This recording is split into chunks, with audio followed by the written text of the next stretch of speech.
네, 진사로입니다.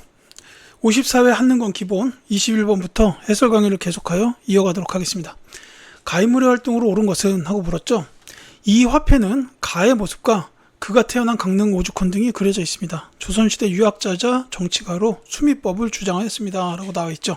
자, 5,000원짜리를 들고 있는 순간 이 분은 바로 나와야 됩니다. 율곡 이 선생이죠. 자, 요 율곡 이 선생님에 대해서는 가장 대표적인 걸로는 이제 세 가지 정도? 예, 이렇게 보시면 돼요. 뭐가 있냐면 성악집요. 이게 선지 2번에 있죠. 정답입니다. 성악집요하고 그 다음에 해주향약. 그 다음에 이제 동호문답이라는 책을 쓰셨어요. 이 정도 기억하시면 되겠고, 이분보다 이제 조금 전 시대에 계셨던 또 대표적인 유학자분 퇴계 이황. 이게 이제 키워드가 비슷해요. 그래서 이제 같이 말씀드리는 게 성악 10도, 그 다음에 예안 향약, 그리고 그 외에 또 한 가지 더 기억해야 된다면은 사단 칠정 논쟁. 요거는 이제 기대승이라는 학자랑 이제 논쟁을 벌인 걸 말합니다. 여기서는 이제 율곡 이 선생이 나왔어요. 이제 퇴계 이황 선생님은 1,000원, 율곡 이 선생님은 5,000원, 뭐 이렇게 이제 화폐에 나와 계시죠.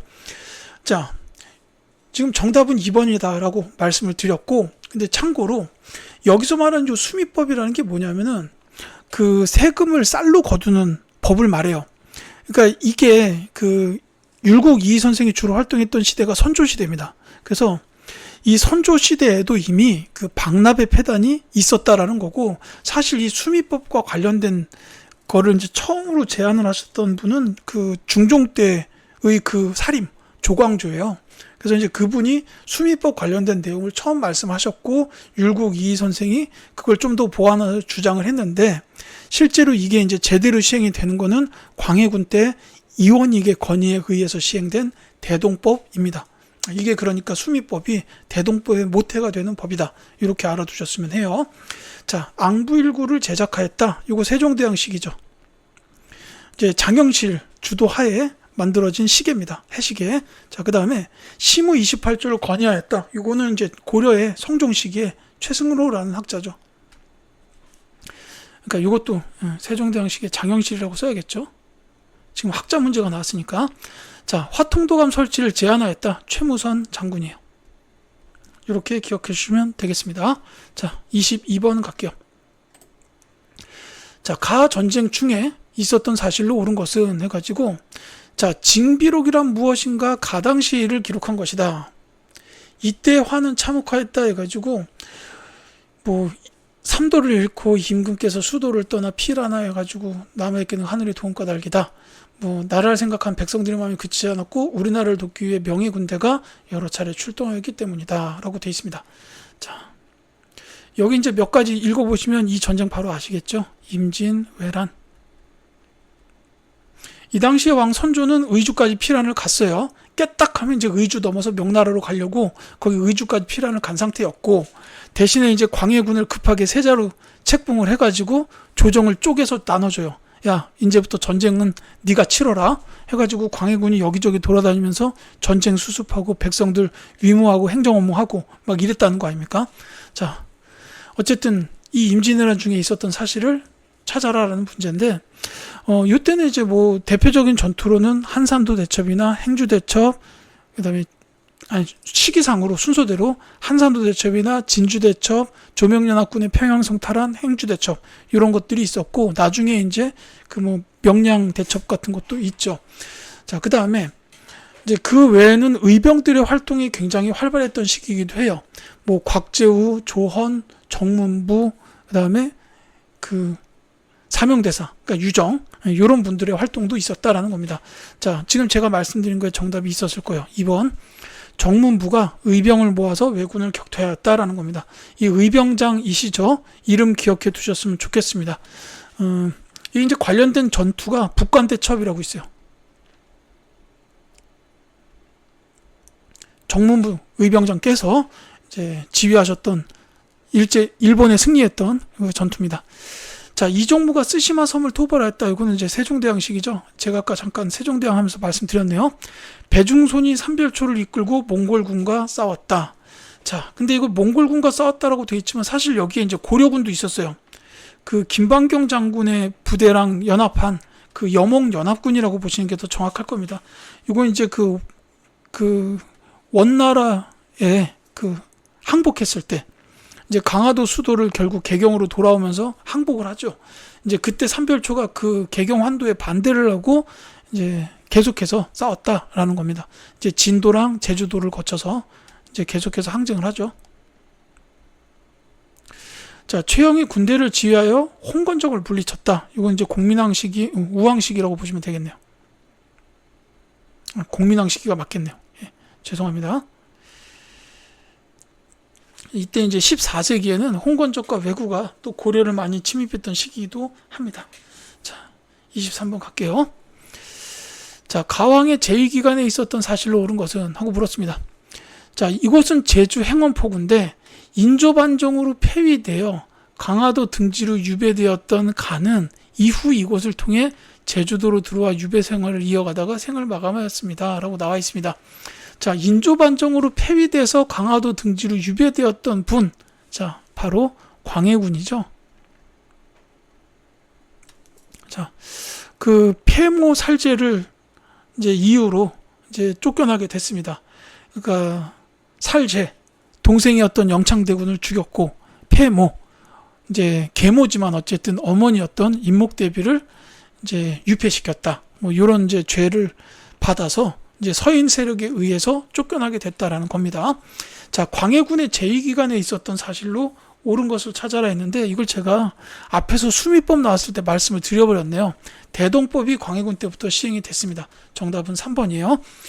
자, 그리고 이제 그 외에도 대동법 시행이 사실은 가장 중요한 광해군 관련된 키워드이긴 한데 또 좀 기억해 두셔야 될 게 있다 그러면은 이제 기유약조를 체결했다. 요거 이제 일본하고 맺은 거죠. 그래가지고 그 일본과의 교역 재개. 임진왜란을 이후로 해가지고 이제 일본과 외교가 단절이 됐던 상태였는데 이제 광해군 때 기유약조 체결하면서 다시 교역을 재개했다. 뭐 요거 정도는 기억해 두셨으면 좋겠습니다. 그리고 또 한 가지가 있다면은 이제 이 기유약조에서도 알 수 있지만 중립외교. 이때가 명청교책이에요. 이제 그때는 청이 아니라 아직 후금이었죠. 그래서 이제 이 두 나라가 중국의 패권을 놓고 서로 싸우고 있을 때 이제 광해군이 보기에는 아무래도 저 후금이 중국 대륙을 통일할 것 같다는 느낌이 있는 거예요. 그러니까 이제 당시에 그 서인 쪽 특히 서인 쪽 신하들은 그 명나라의 의리를 지켜야 되고 저 후금 오랑캐는 배척해야 된다 이렇게 계속 얘기를 했는데 이 광해군은 계속해서 중립외교를 해요. 그러니까 명나라와 후금 사이에 균형적인 외교를 했다라는 거죠. 근데 명나라에서도 광해군을 이제 훌륭한 군주로 이렇게 인정을 했습니다. 이랬음에도 불구하고 오로지 서인 쪽의 신하들만 이거에 대해서 불만을 갖고 있었어요. 자, 어쨌거나 이거랑 관련돼서 가장 대표적인 또 하나의 키워드가 있다면은 그 강옥립 투항 사건이 있어요. 이게 이제 관련된 전투가 이제 사르후 전투가 있는데 이 전투에서 이제 강옥립 부대가 이제 패배의 그 느낌을 받으니까 이제 결국은 투항을 했어요. 그러니까 끝까지 싸우다가 이제 뭐 이렇게 전멸을 하거나 이런 게 아니라 후금 부대에 투항을 했다라는 건데 이게 이제 광해군이 아무래도 강옥립 장군에게 야, 좀 상황이 안 좋으면 그렇게 해라 라고 얘기한 게 아닌가 이런 생각은 들어요. 이 정도는 광해군에 대해서 기억해 주셨으면 좋겠습니다. 그러니까는 아무래도 제가 뭐 폐모살제 말씀드렸지만 이제 서인들 입장에서는 이 광해군이 그 중립외교하는 게 정말로 마음에 안 든 모양이에요. 그래서 이제 인조 반정 해가지고 능양군 인조를 왕에다 올려버리고 그 다음부터는 이제 친명 배금 완벽하게 계속 그렇게 가죠. 그래서 병전으로 얻어맞게 됐다라는 겁니다. 자, 지편전이 설치되었다. 이건 제가 아까 말씀 안 드렸는데 이거 세종대왕식이에요. 비변사가 폐지되었다. 흥선대원군 집권 시기. 4군 6진이 개척되었다도 말씀드렸죠. 세종대왕 때입니다. 자, 이렇게 보시면 되겠고요. 24번 가겠습니다. 밑줄근 이 그림이 그려진 시기에 볼 수 있는 모습으로 적절치 않은 것은 하고 물었습니다. 자, 김홍도의 풍속화, 서당의 모습을 그렸대요. 이게 이제 서당. 제목도 그냥 서당이에요. 자, 훈장 앞에서 훌쩍 있는 학생과 이를 바라보는 다른 학생들의 모습이 생생하게 표현되어 있습니다. 라고 되어 있는데, 이 그림이 그려진 시기, 즉 김홍도의 풍속화가 그려진 시기입니다. 따라서 이거는 조선 후기예요. 이제 풍속화, 요런 게 이제 그려졌던 게 조선시대 후기. 뭐 풍속화나 진경산수화 요런 거. 그 다음에 이제 이때는 서민문화의 발달도 있어서 민화 같은 것들도 많이 그려졌어요. 이 조선 후기에 볼 수 있는 모습으로 적절하지 않은 것은 하고 물어봤습니다. 정답이 너무 쉬워요. 4번입니다. 초조대장경을 제작하는 장인. 이 초조대장경은 고려 현종 때인데 특히 이제 거란 침입했다라고 기억해 두시면 돼요. 거란의 침략을 부처님의 힘으로 막아보자라는 뜻으로 이제 대장경을 제작했다라는 거죠. 근데 실제로 이 초조 대장경을 만들었더니 거란이 물러갔어요. 그러니까 나중에는 이제 그 몽골 침입 시기에 이 초조 대장경이 불타버립니다. 그러니까 또 대장경을 만들었죠. 그거는 이제 8만 대장경이 되는 거죠. 지금도 남아 있고요. 자, 한글 소설을 읽는 여인, 이 한글 소설 발전. 그 다음에 여기 판소리 공연도 나와 있는데 요 두 가지는 서민 문화 발달이라서 조선 후기가 맞고요. 그 다음에 이제 청아백자를 만드는 도공도 역시 조선 후기입니다. 요건 약간 어려울 수는 있겠는데 요거는 도자기 관련된 흐름으로 기억해 두셨으면 좋겠어요. 이제 그 고려시대 때부터 말씀을 드리자면 순청자, 그 다음에가 상감청자, 그 다음에 분청사기, 그 다음에 백자, 청아백자 이렇게 이어집니다.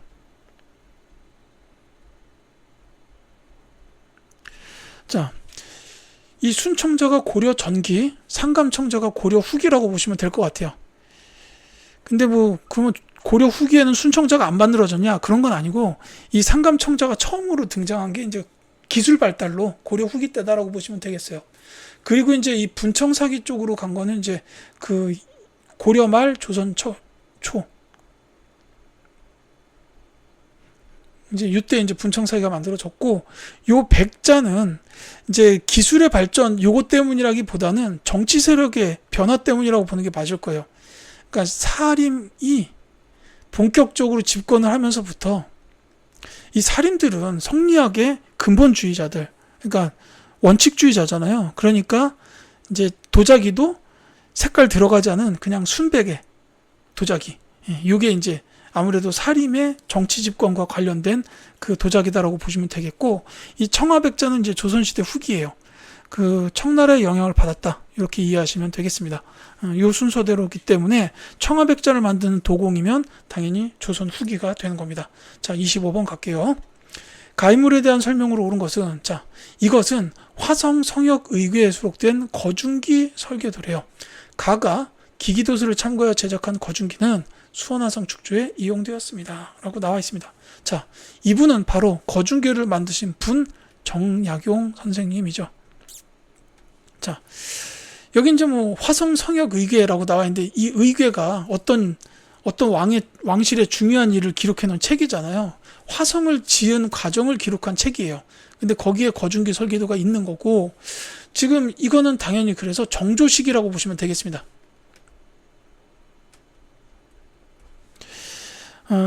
그래서 정약용 선생에 대한 설명을 찾는 문제인데, 요분은 이제 뭐 실학자 중에서 가장 대표적으로 꼽히는 원탑의 학자 분이죠. 예. 이분에 관련된 내용 중에 보면은 이제 토지 분배에 관해서 여전론,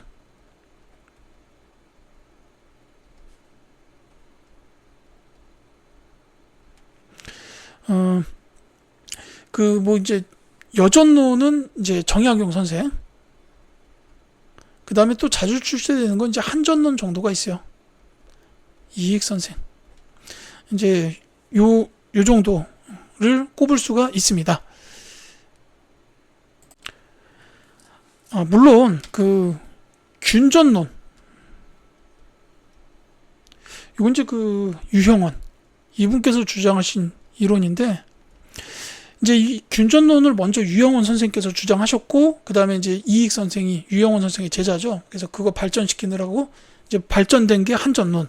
그리고 이제 정약용 선생은 그거에 대해서 좀 더 연구를 하셔가지고 여전론으로 이렇게 발전을 시켜서 주장하셨다라는 겁니다. 근데 이제 시험에서는 제가 많이 본 걸로는 이 유영원 선생님은 균전론보다는 이제 반개수록을 쓰신 분이라 이게 많이 나오고, 이제 뭐 한전론이나 여전론이 선지에 등장하는 경우가 많았어요. 지금 이 문제도 그렇고요. 1번이 정답이에요. 자, 추사체를 창안하였다. 이거는 이제 추사 김정희 선생이고요. 북학의를 저술하였다. 박재가. 그 다음에 몽요 도원도를 그리신 분은 조선 전기의 화가인 안견이죠. 안평대군의 꿈 얘기를 듣고 그린 굉장히 몽환적인 분위기가 담겨있는 그런 그림입니다. 자, 26번 갈게요. 가에 들어갈 지도로 오른 것은? 하고 물었습니다. 자, 가는 김정호가 제작한 22첩의 목판본 지도인데 심리마다 눈금을 표시하여 거리를 알 수 있게 하였다라고 되어 있습니다. 자, 고산자 김정호 선생께서 만드신 지도, 대동여 지도입니다. 2번이 답이에요.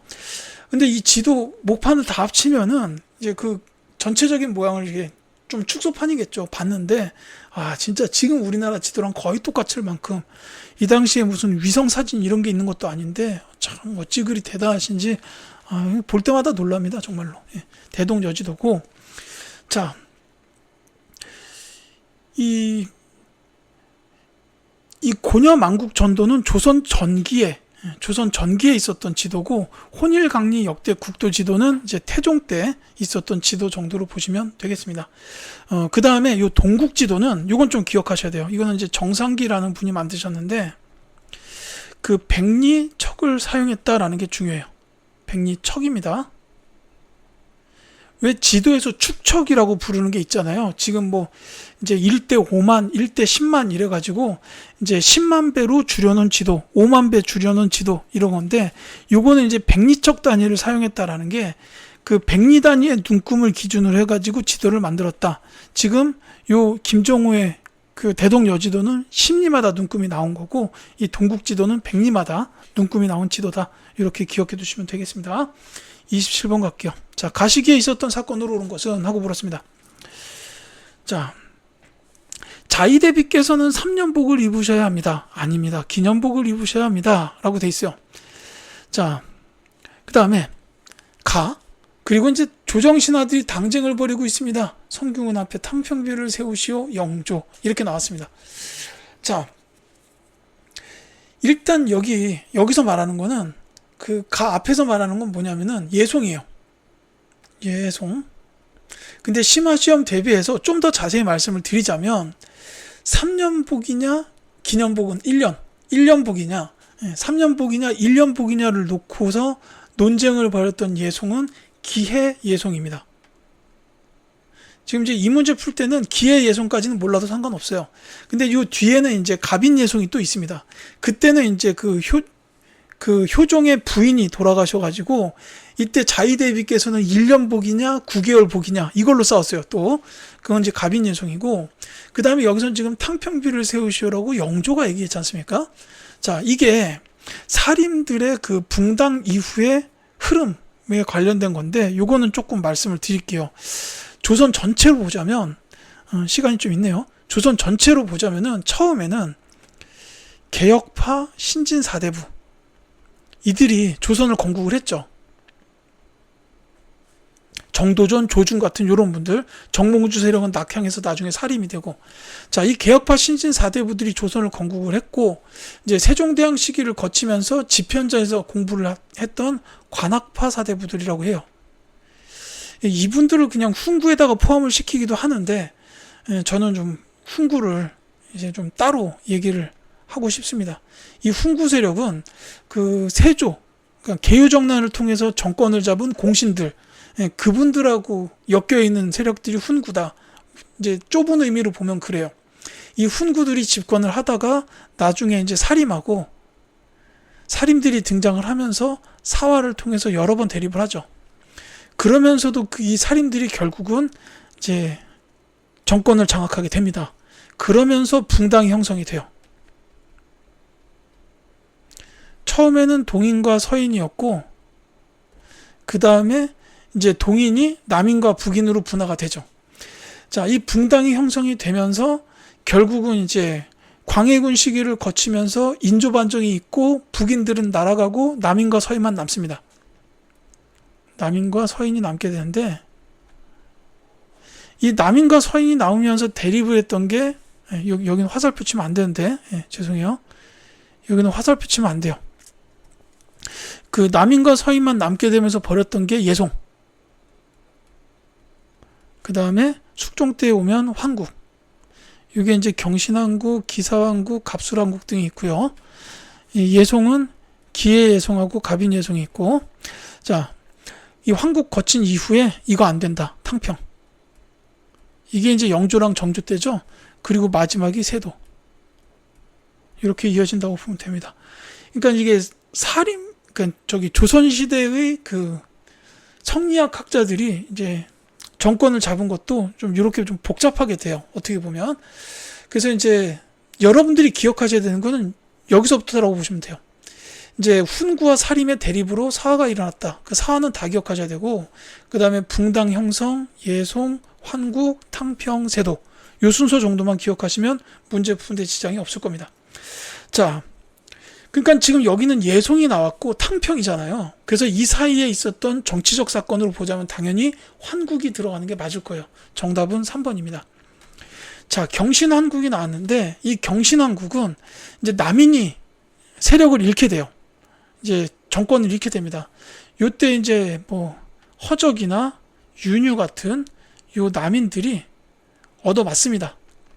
그러면서 서인들이 이제 주요 정치를 장악하게 되죠.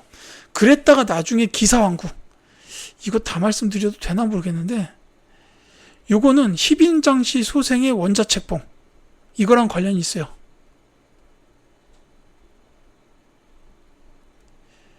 이거에 대해서 이제 서인의 영수였던 송시열이 그러면 안 됩니다. 아직 시기상조입니다. 나이가 아직 너무 어리지 않습니까?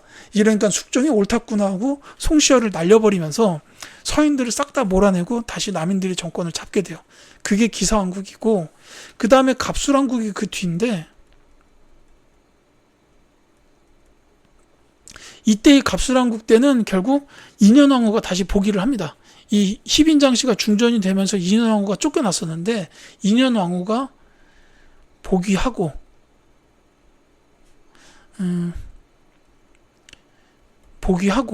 그 다음에 이때 이제 남이 완전히 몰락하게 돼요. 자, 이렇게 보시면 되겠습니다. 자, 병자호란 있고 뭐 임술농민 봉기는 세도정치 시기에 일어났다. 이렇게 보시면 되겠죠. 28번 갈게요. 가에 들어갈 기구로 옳은 것은, 자, 1차 가보개혁에 가를 중심으로 개혁을 추진했다. 과거제, 노비제, 연좌제 폐지. 자, 1차 가보개혁의 중심기구 바로 나와야 되는 군구 기무처입니다. 3번이 정답이고, 이 정방은 고려시대 때 최씨 무신 정권 때 설치됐던 기구죠. 그 다음에 교정도감도 마찬가지로 최씨 무신 정권 때입니다. 이 교정도감은 최충원. 그 다음에 이 정방은 최우. 이렇게 보시면 되겠고, 통리 기무 아무는 개혁 추진 기구는 맞는데 가보개혁은 아니고요. 요거는 이제 1880년 개화 정책을 추진하기 위해서 설치했던 기구다. 요 정도 보시면 되겠습니다. 자, 29번. 밑줄근 이 사건에 대한 설명으로 옳은 것은, 자, 문수산성이 나왔어요.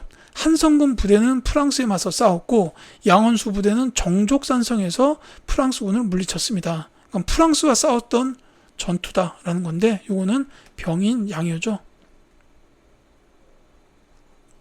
자, 이 병인 양요에 대한 설명으로 옳은 것을 찾아라 그랬는데, 이거 선지가 이제 너무 안 어렵습니다. 이 흥선대원군 집권 시기에 일어났다. 1번이 정답이에요. 이때 이제 흥선대원군 집권 시기에 그 서양의 침략이 좀 많았습니다. 그거 관련된 사건의 흐름으로 병, 재병, 오신척,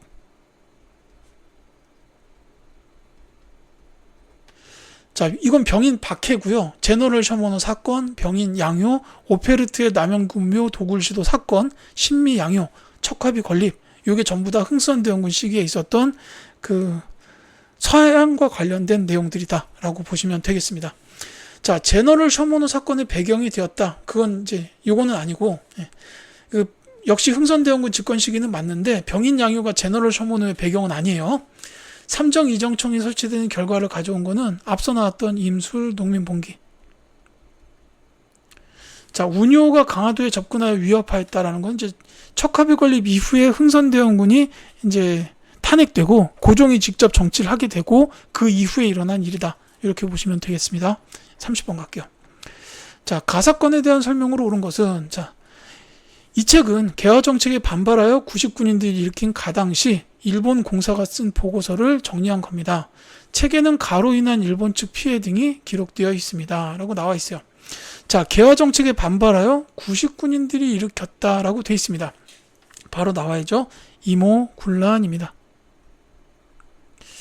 자, 이모군란에 대한 설명으로 옳은 것은 했는데, 요 이모군란은 나와 있다시피 90군인들이 개화정책 반발하면서 일으켰어요. 한편으로는 신식군대에 비해서 차별도 받았고 월급도 제때 못 받았어요. 13개월간 밀렸습니다. 그래서 일으켰고, 이때 이제 흥선대원군이 일시적으로 재집권을 해요. 흥선대원군이 재집권을 하는데, 한편으로는 이제 청나라가 이모군란을 진압을 하게 되고, 이제 흥선대원군이 납치해 가요.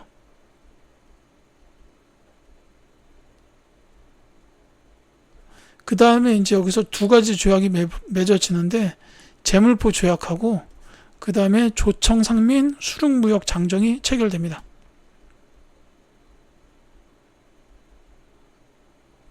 요 흐름 정도는 기억해 두셨으면 좋겠어요.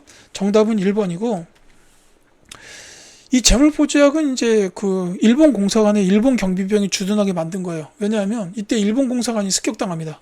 그래서 이제 일본인 별기군 교관이 죽기도 하고 막 이랬고, 그 다음에 이제 조청상민 수륙무역 장정은 청나라가 진압을 해준 거에 대한 대가성으로 체결된 조약이라고 보면 되겠죠. 청나라 상인들의 내지무역 허가, 요거랑 관련이 된다는 겁니다. 자, 조선 책략이 유입되는 결과를 가져왔다. 그러니까 조선 책략 유입의 원인이 뭐냐라는 건데, 요거는 이제 뭐 2차 수신사 파견, 요 정도로 보면 되겠죠. 이때 김홍집이 수신사 대표로 일본에 가가지고 그 외교관, 청나라 외교관 황준호를 만나요. 그러면서 조선 책략을 가져오죠. 우금치에서 일본군과의 전투가 벌어졌다. 요거는 이제 동학농민운동의 마지막 과정. 우정총국 개국 축하해서 일어난 정변은 갑신정변이라고 하죠. 이 정변도 3일 만에 청나라에 의해서 진압됐다. 이렇게 보시면 되겠습니다. 자, 30번까지 말씀드렸고요. 31번부터는 또 다음 영상에서 설명드리도록 하겠습니다.